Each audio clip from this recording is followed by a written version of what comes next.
जय श्री कृष्ण दोस्तों, mistake मुनम channel में आपका बहुत बहुत स्वागत है। माय डियर फ्रेंड्स, हिंदू संस्कृति के अकॉर्डिंग अपना जन्मदिन कैसे मनाएं, ये टॉपिक हमारे पास कई बार आता है और बहुत लोग ये जानना चाहते हैं कि हम अपना जन्मदिन कैसे मनाएं। बहुत से सालों में हमें आदत हो गई है केक काटकर, मोमबत्ती लगाकर और फूंक मारकर अपने जन्मदिन को मनाने की, और वो जितनी भी हमारे थूक के कण जाते हैं वो सारे केक में जाते हैं और उसको सब बहुत चाव से खाते हैं। तो बहुत सालों से हमें आदत हो गई है, छोटी छोटी मोमबत्तियाँ जिसका मोम पिघल के केक पर गिरता रहता है और फिर हम जल्दी जल्दी उसे उठा देते हैं। सो याद करें दोस्तों, वो समय जब आप छोटे थे। अगर आपकी उम्र मेरी उम्र के आसपास है तो आप याद करें, जब आप छोटे थे तो माँ बाप कैसे आपको नए कपड़े दिलाते थे, कैसे माँ आपको हलवा बनाती थी, मंदिर ले जाती थी, और फिर गरीब बच्चों या आपकी क्लास पे पढ़ने वाले वो बच्चे जो कि बहुत ज़्यादा अफोर्ड नहीं कर पाते थे, उनके लिए किताबें या कपड़े भिजवाए जाते थे।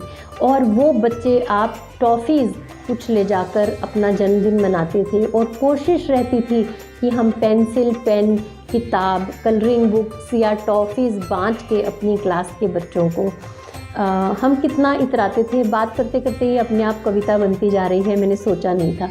और फिर हम अपनी मिस को, अपनी टीचर को बहुत चाव से एक से ज़्यादा टॉफ़ियाँ खिलाते थे, और हेड मिस्ट्रेस या प्रिंसिपल को जब हम टॉफ़ी देने जाते थे तो हम कितना खुश हो जाते थे जब वो हमें ढेर सारे आशीर्वाद देती थी और हमसे एक टॉफ़ी लेकर हमें फिर एक बदले में चॉकलेट दे देती थी।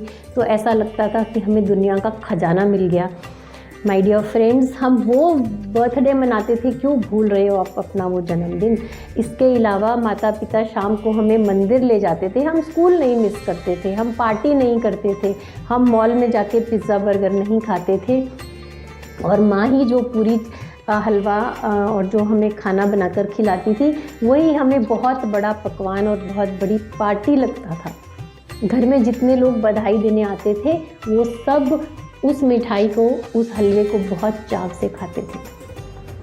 आज क्या हो गया हम लोगों को, हम क्यों पाश्चात्य जो संस्कृति है उससे हम प्रभावित होकर केवल केक काट के, मोमबत्तियाँ लगाकर उसके ऊपर, और मोमबत्तियों को फूंक मार के जब बुझाते हैं तो हम क्या संदेश देते हैं अपने आप को।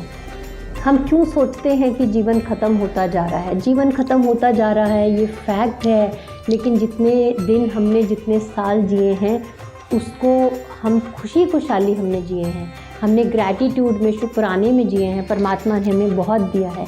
अगर ये सोचते हुए हम इतराते हैं और हम खुश हो जाते हैं तो परमात्मा हमारी झोली और आगे आने वाले समय के लिए भी हमें भरता है, क्योंकि श्वास तो उतनी है जितनी उसने लिखी है, लेकिन उसके बारे में अफसोस करने का कोई फ़ायदा नहीं है। बहुत लोगों से मैंने आजकल सुना है कि वो बोलते हैं जन्मदिन का क्या है, जन्मदिन तो जीवन ख़त्म हो रहा है।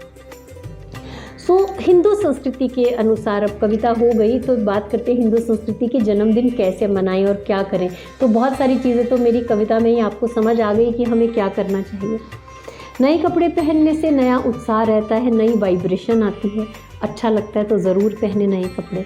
लेकिन अगर आपने नए कपड़े पहने, कोशिश कीजिए कि आप अपने कुछ नए कपड़े अगर खरीद का सामर्थ्य रखते हैं तो अपने और दोस्तों, मित्रों को, या जो अंडर प्रिविलेज, जो अफोर्ड नहीं कर सकते, उनको खुश कीजिए।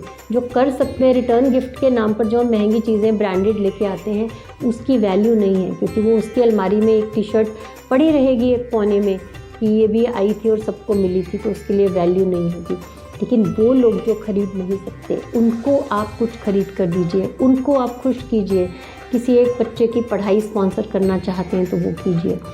माता पिता के चरण छूकर आशीर्वाद लीजिए, बड़ों बुजुर्गों के चरण छूइए और आशीर्वाद लीजिए। मंदिर, मस्जिद, गुरुद्वारा, जिस भी धर्म को आप मानते वहाँ जाइए और वहाँ पे आशीर्वाद लीजिए, और परमात्मा से कुछ मांगने की बजाय परमात्मा का धन्यवाद दीजिए कि उसने आपको जीवन दिया, आपके सारे अंग सही स्वस्थ दिए उसने, और आपको जो भी उसने दिया उसके लिए उसका शुक्राना कीजिए, उसका धन्यवाद कीजिए, थैंक्स कीजिए। उसके बाद अपने सामर्थ्य अनुसार गरीबों में भोजन बंटवाइए, या जहाँ लंगर बनता है वहाँ पर कुछ खाने पीने की सामग्री जरूर दीजिए। तुला दान का महत्व है, जितना आपका वेट है उतने वेट का सामान आप लंगर में जहाँ पर भी खाना बंटता है उन जगह पर आप अपना ड्राई सामान दे सकते हैं, जिसमें आटा, दालें, ग्रॉसरी और हर तरह का सामान हो सकता है। तो इस तरह से अगर आप अपना जन्मदिन मनाते हैं और खाली सोशल मीडिया पर आप केक की फ़ोटो डालकर खाली नहीं इतराते, और अगर आप इस तरह से अपना जन्मदिन मनाते हैं तो आपके हृदय को भी काफ़ी शांति मिलेगी। एंड ऑफ द डे आपको बहुत अच्छा लगेगा और आपको लगेगा कि आपने कुछ सेटिस्फैक्ट्री अच्छा काम किया है। तो दोस्तों, हिंदू धर्म के अनुसार एक दिया जलाएं और उसको तेल से भर दें ताकि वो काफ़ी देर तक जलता रहे। एक दिया पीपल के पेड़ के पास रखें, अंधेरे चौराहे पर रखें, एक दिया मंदिर पे रखें, और जैसा आपको बताया गया है कि तुला दान करें, तो आपको अपना जन्मदिन मनाकर खुद प्रसन्नता होगी। और इसके अलावा अगर आपके कोई सवाल हैं तो कमेंट बॉक्स में ज़रूर लिखिए माय डियर फ्रेंड्स, और हमारे साथ और इन्फॉर्मेशनल वीडियोज़ के लिए जुड़े रहें। धन्यवाद, शुक्रिया, स्टे ट्यून्ड, जय श्री कृष्ण।